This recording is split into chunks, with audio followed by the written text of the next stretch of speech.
दूध नवजात शिशु के लिए आवश्यक भोजन है। यह बच्चे के स्वस्थ विकास के लिए आवश्यक सभी पोषक तत्व प्रदान करता है। मां के शरीर में स्तन या स्तन ग्रंथि दूध का उत्पादन करती है। स्तनपान से मां और बच्चे के बीच मजबूत रिश्ता बनेगा। इस वीडियो में हम स्तन ग्रंथि की शारीरिक रचना का पता लगाएंगे। स्तन ग्रंथियां किस प्रकार पौष्टिक दूध का उत्पादन करती हैं, जो माताएं अपने बच्चों को प्रदान करती हैं। बच्चे और मां दोनों के लिए मां के दूध और स्तनपान के फायदे। दूध उत्पादन के पीछे की अविश्वसनीय प्रक्रिया और प्रारंभिक जीवन में इसकी महत्वपूर्ण भूमिका को उजागर करने के लिए हमसे जुड़े। स्तन ग्रंथियां मादा के बाहरी अंगों का एक जोड़ा है। इन्हें आमतौर पर स्तन कहा जाता है। इनका मुख्य कार्य शिशु के पालन पोषण के लिए दूध का स्राव करना है। ये संशोधित पसीने की ग्रंथियां हैं और युवावस्था तक अविकसित रहती हैं। युवावस्था में वे एस्ट्रोजन और प्रोजेस्टेरोन हार्मोन के प्रभाव में विकसित होने लगते हैं।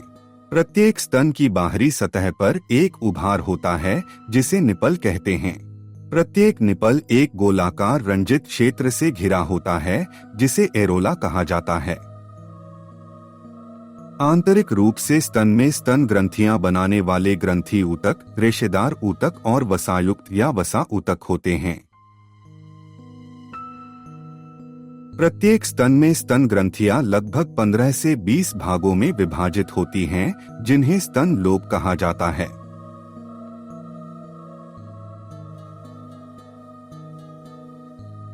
प्रत्येक लोब कई लोब्यूल्स से बना होता है। प्रत्येक लोब्यूल दूध स्रावित करने वाली ग्रंथियों के अंगूर जैसे समूहों से बना होता है, जिन्हें एल्वियोली कहा जाता है। ये एल्वियोली दूध उत्पादन के लिए जिम्मेदार हैं। स्तन नलिकाएं एल्वियोली को स्तन वाहिनी से जोड़ती हैं। कई स्तन नलिकाएं मिलकर एक व्यापक भाग स्तन एम्पुला बनाती हैं। इसे लैक्टिफेरस साइनस भी कहा जाता है। स्तन एम्पुला का एक विस्तार होता है जो दूध को निपल तक ले जाता है, जिसे लैक्टिफेरस नलिकाएं कहा जाता है। प्रत्येक निपल्स में कई लैक्टिफेरस नलिकाएं होती हैं।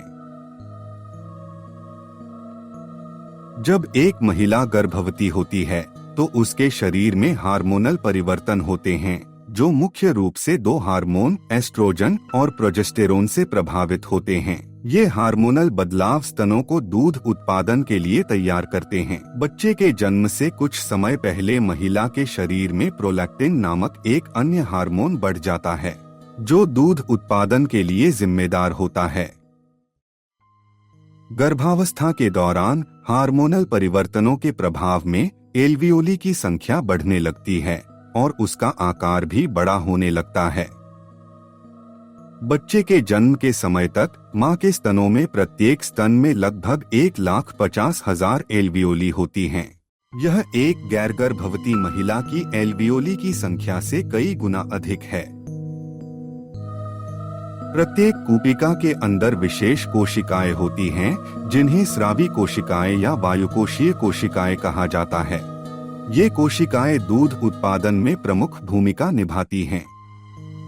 प्रसव के बाद जब बच्चा निपल को चूसना शुरू करता है, तो यह निपल और एरियोला में तंत्रिकाओं को उत्तेजित करता है और मस्तिष्क को संकेत भेजता है।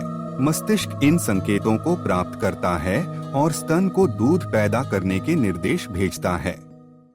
फिर वायुकोशीय कोशिकाएं बच्चे के चूसने और निपल उत्तेजना के जवाब में दूध के घटकों जैसे प्रोटीन, वसा, लैक्टोज और प्रतिरक्षा कारकों का उत्पादन और स्राव करती हैं। ऑक्सीटोसिन हार्मोन बच्चे के दूध पीने की प्रतिक्रिया में मस्तिष्क में पिट्यूटरी ग्रंथि से निकलता है। लेटडाउन रिफ्लेक्स को ट्रिगर करता है, जिसे मिल्क इजेक्शन रिफ्लेक्स के रूप में भी जाना जाता है। यह प्रतिवर्त एल्वियोली के आसपास की मांसपेशियों को सिकुड़ने और दूध को एल्वियोली से स्तन नलिकाओं में धकेलने का कारण बनता है। स्तन नलिकाओं के माध्यम से दूध स्तन वाहिनी में पहुंचेगा। स्तन वाहिनी के माध्यम से दूध स्तन एम्पुला में प्रवाहित होता है, जहां दूध को लैक्टिफेरस नलिकाओं में जाने से पहले संग्रहित किया जा सकता है। प्रत्येक लैक्टिफेरस वाहिनी दूध को निपल तक ले जाती है। एक दूध पिलाने वाली महिला प्रतिदिन 1 से 2 लीटर दूध स्रावित करती है। स्तन के दूध का उत्पादन आपूर्ति और मांग के आधार पर संचालित होता है। शिशु का पालन पोषण जितनी अधिक बार और प्रभावी ढंग से होगा, उतना ही अधिक दूध का उत्पादन होता है। जब बच्चा दूध पिलाने के दौरान स्तन खाली कर देता है, तो यह शरीर को बच्चे की जरूरतों को पूरा करने के लिए अधिक दूध का उत्पादन करने का संकेत देता है। बच्चे के जन्म के बाद शुरुआती दिनों में स्तन कोलोस्ट्रम नामक गाढ़ा पीला तरल पदार्थ उत्पन्न करता है। कोलोस्ट्रम अत्यधिक संकेंद्रित होता है और इसमें बच्चे को आवश्यक सुरक्षा प्रदान करने के लिए एंटीबॉडी और अन्य प्रतिरक्षा कारक होते हैं। कुछ दिनों के बाद कोलोस्ट्रम परिपक्व दूध में परिवर्तित हो जाता है, जो पतला और रंग में हल्का होता है, लेकिन इसमें प्रोटीन, वसा, कार्बोहाइड्रेट, विटामिन और खनिज सहित पोषक तत्वों का सही संतुलन होता है, जो विशेष रूप से बढ़ते बच्चे की पोषण संबंधी जरूरतों को पूरा करने के लिए तैयार किया जाता है। इसमें एंटीबॉडी और अन्य प्रतिरक्षा कारक भी होते हैं, जो बच्चे को संक्रमण और बीमारियों से बचाने में मदद करते हैं। स्तनपान से शिशु के स्वास्थ्य और विकास को कई फायदे होते हैं। यह बच्चे की प्रतिरक्षा प्रणाली को मजबूत करने में मदद करता है, जिससे श्वसन संक्रमण, कान में संक्रमण, एलर्जी और अन्य बीमारियों का खतरा कम होता है। माँ का दूध आसानी से पच जाता है, जिससे कब्ज और दस्त कम होते हैं। यह मोटापे, मधुमेह और कुछ बचपन के कैंसर के खतरे को कम करने से भी जुड़ा है। स्तनपान से माँ को भी कई लाभ मिलते हैं। यह गर्भाशय को सिकुड़ने और गर्भावस्था से पहले के आकार में तेजी से लौटने में मदद करता है। स्तनपान कराने से प्रसव के बाद वजन घटाने में भी मदद मिल सकती है, क्योंकि इससे अतिरिक्त कैलोरी जलती है। इसके अतिरिक्त स्तनपान को स्तन और डिंबग्रंथि के कैंसर के कम जोखिम से जोड़ा गया है। स्तन के दूध की संरचना हर महिला में अलग अलग हो सकती है और स्तनपान के दौरान भी बदल सकती है।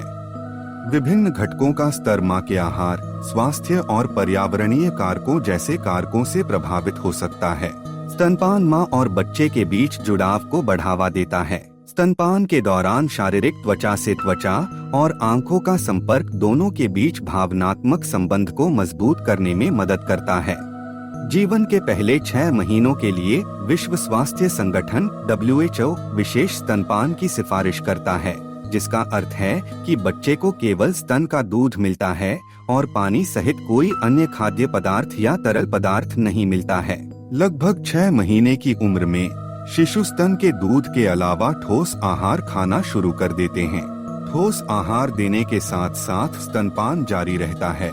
जैसे जैसे बच्चा अधिक ठोस आहार खाता है, इसकी आवृत्ति धीरे धीरे कम होती जाती है। स्तन में दूध उत्पादन बंद करना या स्तन छुड़ाना अत्यधिक व्यक्तिगत है और इसकी कोई निश्चित उम्र नहीं है कि स्तनपान किस उम्र में खत्म किया जाना चाहिए। यह धीरे धीरे और स्वाभाविक रूप से तब हो सकता है जब माँ और बच्चा स्तनपान रोकने के लिए तैयार हों। दूध उत्पादन का मुख्य कारक मांग है। जब कोई बच्चा कम बार स्तनपान करता है, तो स्तन को दूध उत्पादन के लिए कम संकेत मिलते हैं, जिससे दूध की आपूर्ति में धीरे धीरे कमी आती है। माँ का शरीर स्तन ग्रंथियों में पहले से मौजूद दूध को पुनः अवशोषित कर लेता है। स्तन के ऊतक धीरे धीरे सिकुड़ते हैं। इसके परिणामस्वरूप समय के साथ स्तन के आकार में कमी आ सकती है। कुछ महिलाओं को न्यूनतम असुविधा के साथ सहज संक्रमण का अनुभव हो सकता है, जबकि दूसरों के स्तन के आकार में अधिक ध्यान देने योग्य परिवर्तन हो सकते हैं या उनके शरीर के अनुकूलन के अनुसार हल्की असुविधा का अनुभव हो सकता है। सपोर्टिव ब्रा पहनने और कोल्ड कंप्रेस से दूध छुड़ाने की प्रक्रिया के दौरान असुविधा को कम करने में मदद मिल सकती है।